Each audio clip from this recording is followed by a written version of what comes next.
It is 9 o'clock in the morning. And right now I'm standing at the Mulholland Scenic Overlook, one of my favorite places to be and look out over Hollywood. Because it's been raining here in LA, everything has been wet and dreary and overcast. You can't even see the Hollywood sign. It would have been right up there. I mean, it still is, you just can't see it. And what's nice about this overlook, from right up here, you can pretty much see everything. They even have those telescopes where you put money in. I think it's like 50 cents. You can look way off in the distance.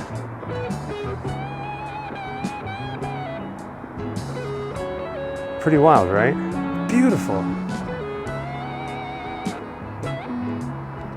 Today's Grimm adventure is going to take us all over Hollywood as we attempt to tell a story that some people would argue is darn near impossible to tell. And that's the story of Frank Zappa. Hi there. Hey, listen, stop talking.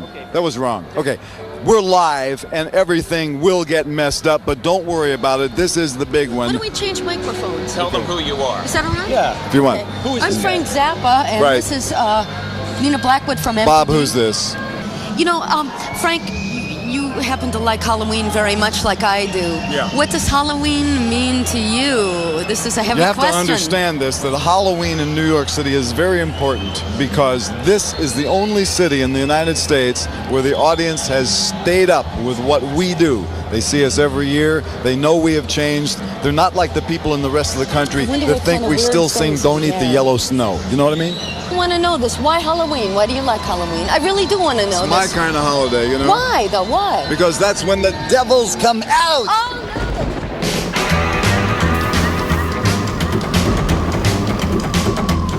Wherever I come, bad luck just comes my way. Wherever I go, hard luck is there to stay. Good luck never stays a day. Bad luck's always coming my way.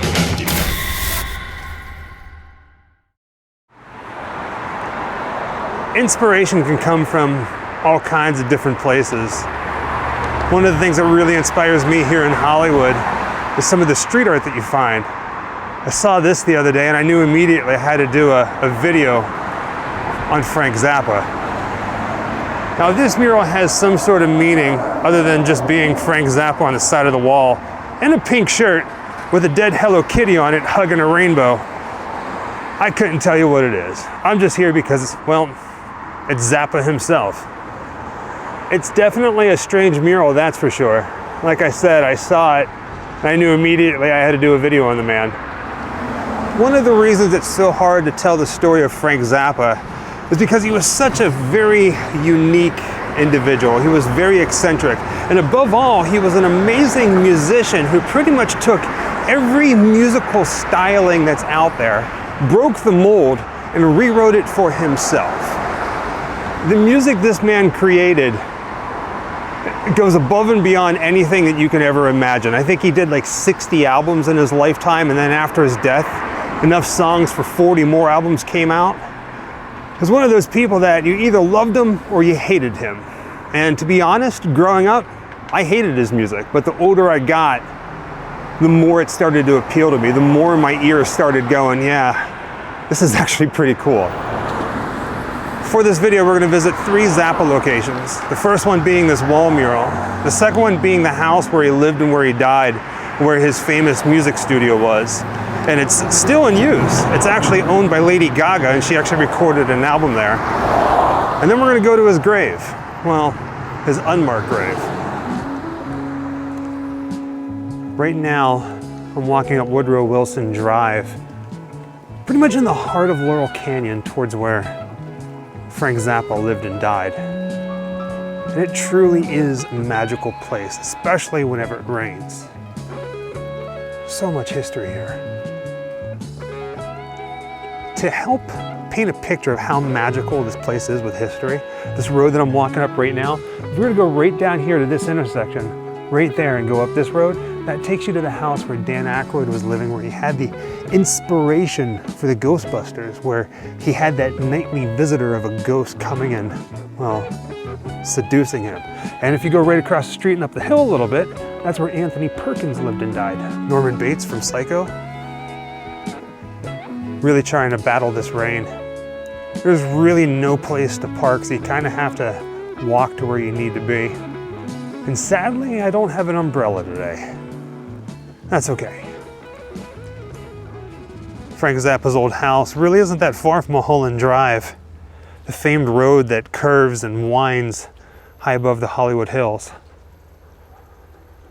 But that's his house right there. 7885 Woodrow Wilson.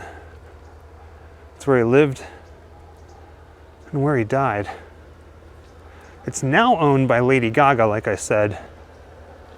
She actually recorded an album here. And here's a shot of the front of the house. Now, if I'm not mistaken, Lady Gaga actually doesn't live here. But the recording studio, which was known as the Utility Muffin Research Kitchen, still exists. And she uses it.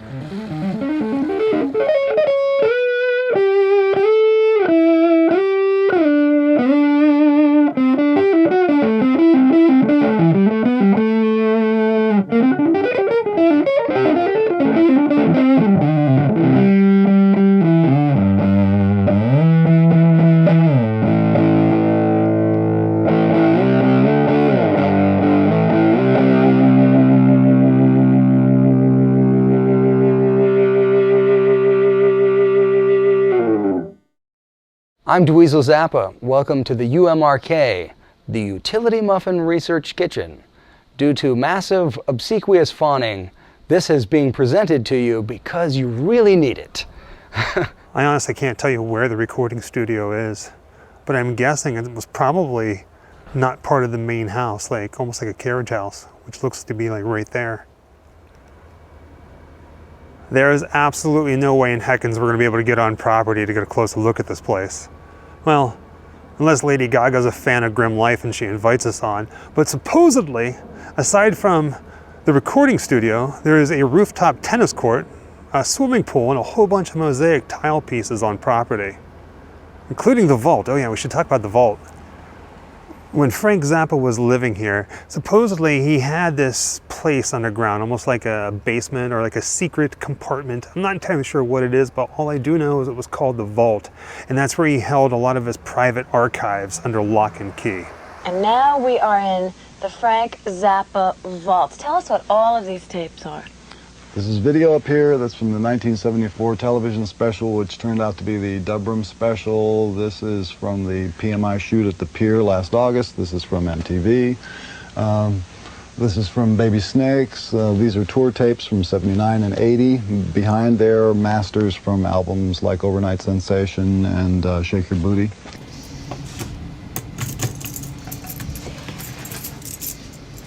Welcome to the vault.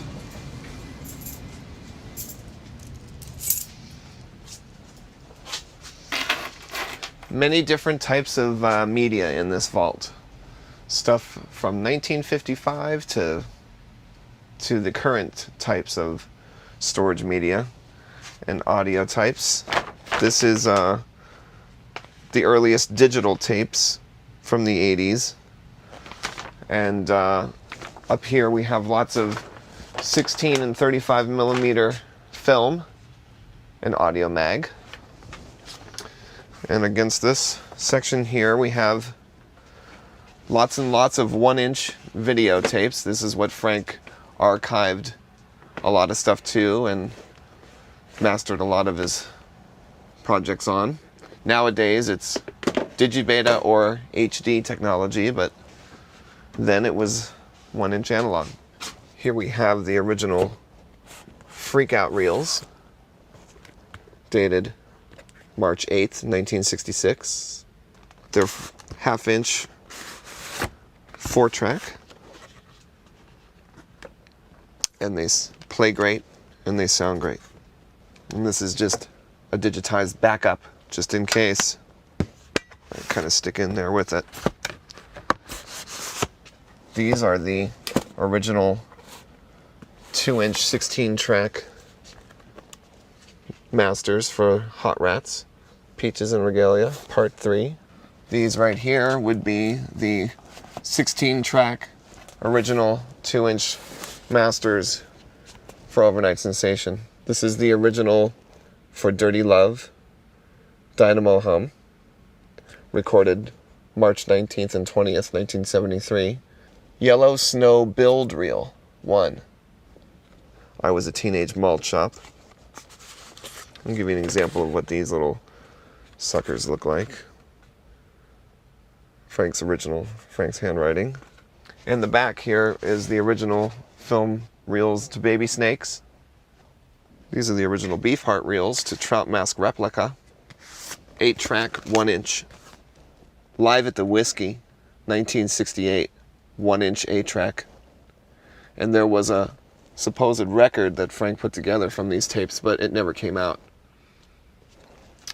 But there's many things like this in this room that is just waiting to be preserved, documented, and hopefully released someday if it's good enough. Who knows? The vault or the recording studio could be right behind this garage door. If you look in that window to the left, it looks like there's a little bit of like an industrial lighting system in there. Even though we can't get on the property, it looks like there's a road that goes up the side of the house, up to the Hollywood Hills. So let's take a walk up and see if we can see any of the buildings on the estate. You really can't see anything. Everything is so well covered with trees and bushes and plants. It's beautiful. I wonder if we can see anything from the other side, a little further down the road. Standing down here looking up, you can see a lot of lattice work. I can hear a bunch of HVAC systems going, but check this out over here. I'm not entirely sure what this is or what it was, but it kind of looks like a little prison, doesn't it?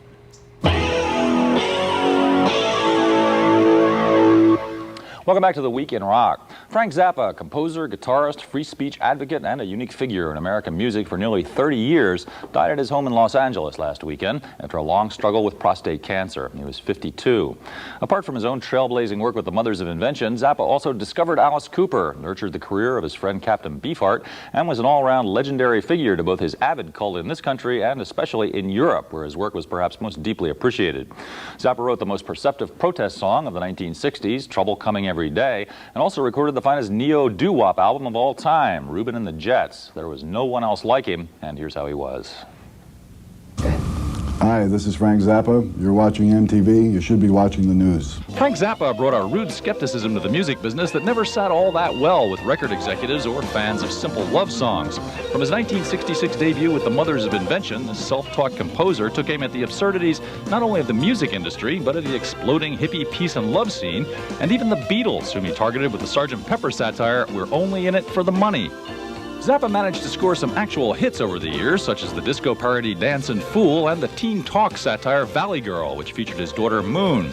But he finally grew weary of the commercial resistance, in this country at least, to the densely layered neoclassical music to which he devoted most of his effort. I still love music. I love to do music. But unfortunately, I'm a guy who does music in America. And I'm a guy who does music that is not top 40 music. So it's harder and harder to get any of my music heard or dealt with in this country. So what's a 50-year-old guy going to do for a living, huh?